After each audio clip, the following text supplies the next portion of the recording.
يا من حياتك كلها لو هذا المفتاح لعمل الشيطان، ولأن الله يعلم وأنتم لا تعلمون. أيها الأحباب، هذه الآية وهذه القاعدة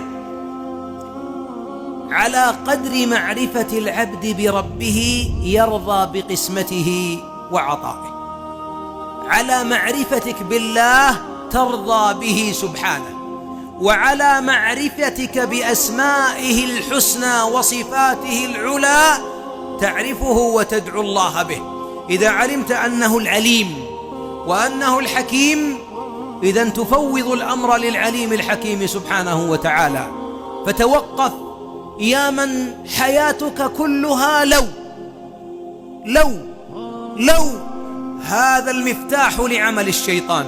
لو الشيطان حاطها في الميدالية معه وينسخ منها نسخ ويعطينا في مفاتيح الحياة، لو أني بكرت لما كان، لو أني ما مسكت فرامل كان حادث، لو أني بكرت دقيقتين لقبل ملفي، لو أني سبقت فلانا لخطبتها وتزوجتها، لو أني طلقتها من عامين لارتحت، لو أني تزوجت فلان، وتبدأ لو.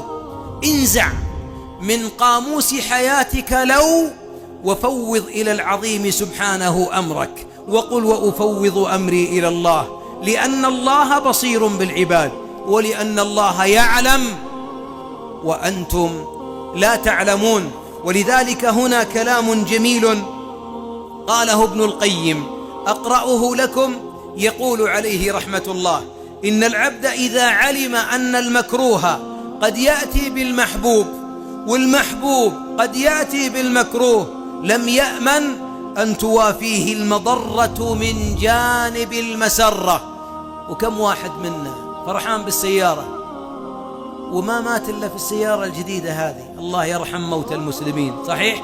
فقد تأتيك المضرة من المسرة التي تحبها، ولم يأمن أن تأتيه المضرة من جانب المسرة، ولم ييأس أن تأتيه المسرة من جانب المضرة. لماذا؟ قال ابن القيم: لعدم علمه بالعواقب.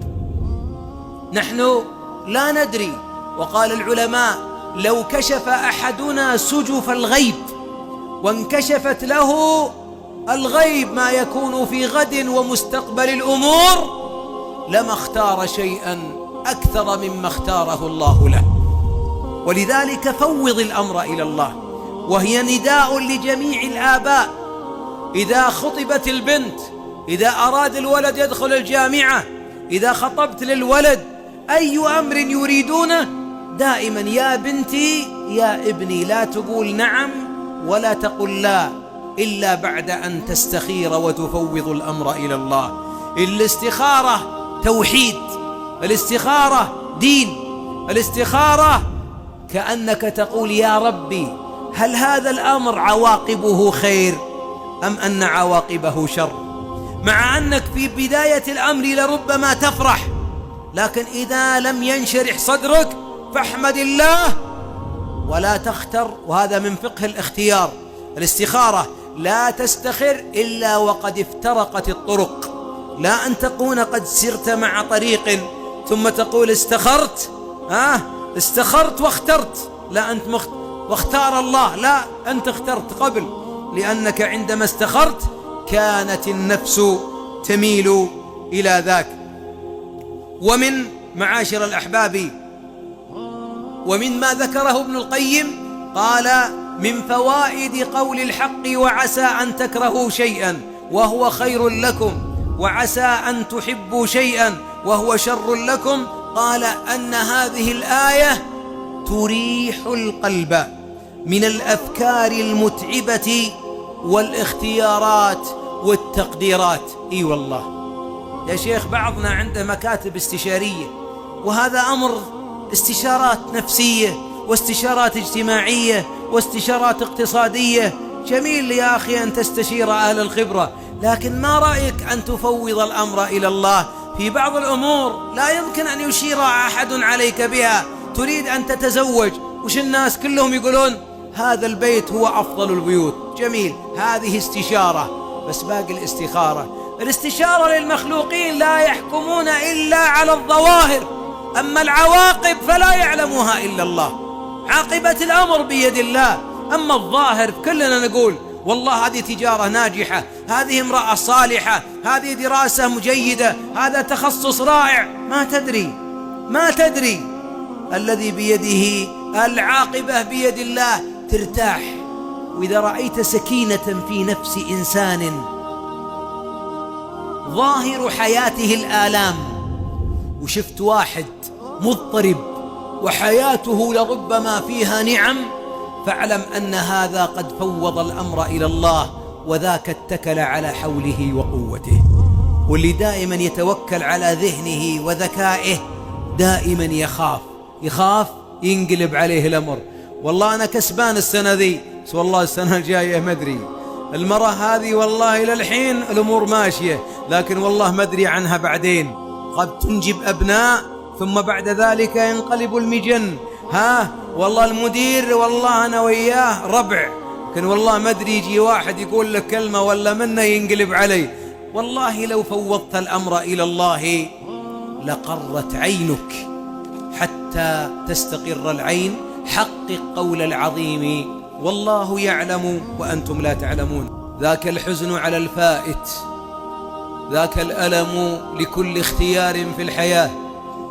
تأتي هذه الآية القرآنية: وعسى أن تكرهوا شيئا وهو خير لكم، وعسى أن تحبوا شيئا وهو شر لكم،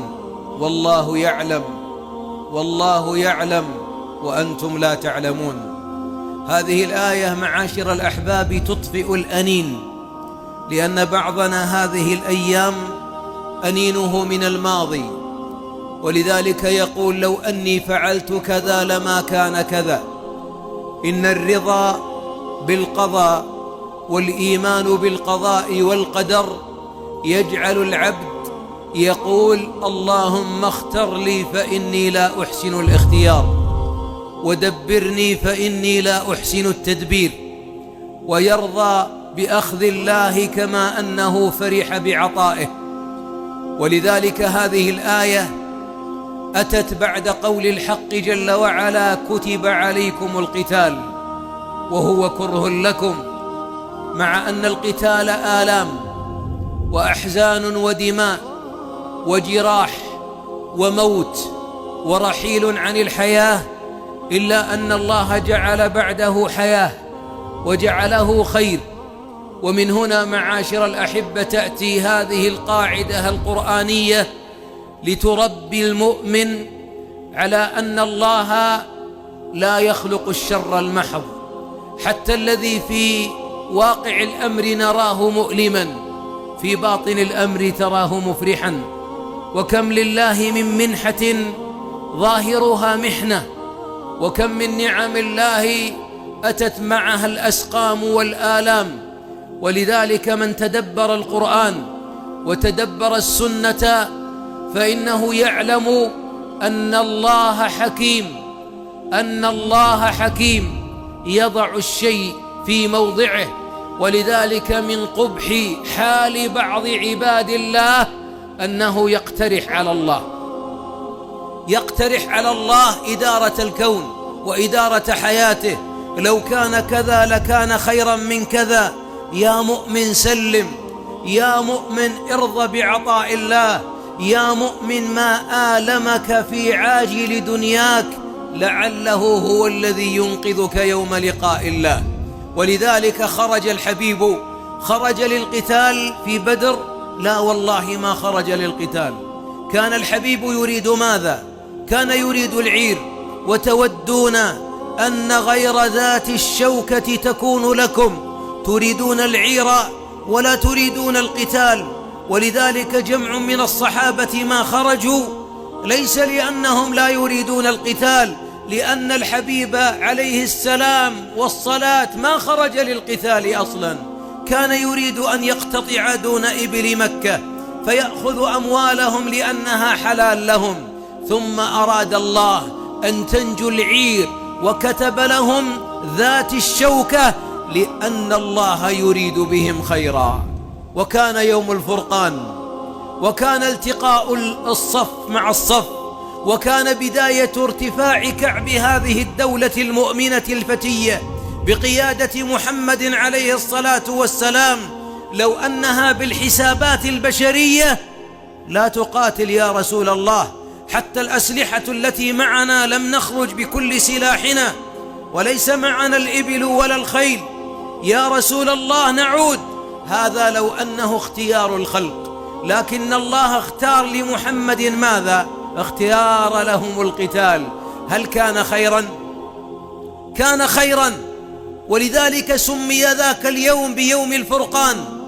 يوم الفرقان يوم التقى الجمعان، وكان في شهر رمضان، وكان الصيام قد فرض، أي أن جميع مقاييس البشر يقولون الجو غير مناسب، والمكان غير مناسب، نفسيات غير مستعدة، ولكن الله ليقضي الله أمرا كان مفعولا. نعم، وتقع غزوة بدر الكبرى وتنكسر شوكة أهل مكة، وجميع من عاد من بدر حمد الله أنه التقى الجيش المؤمن أمام الجيش الكافر.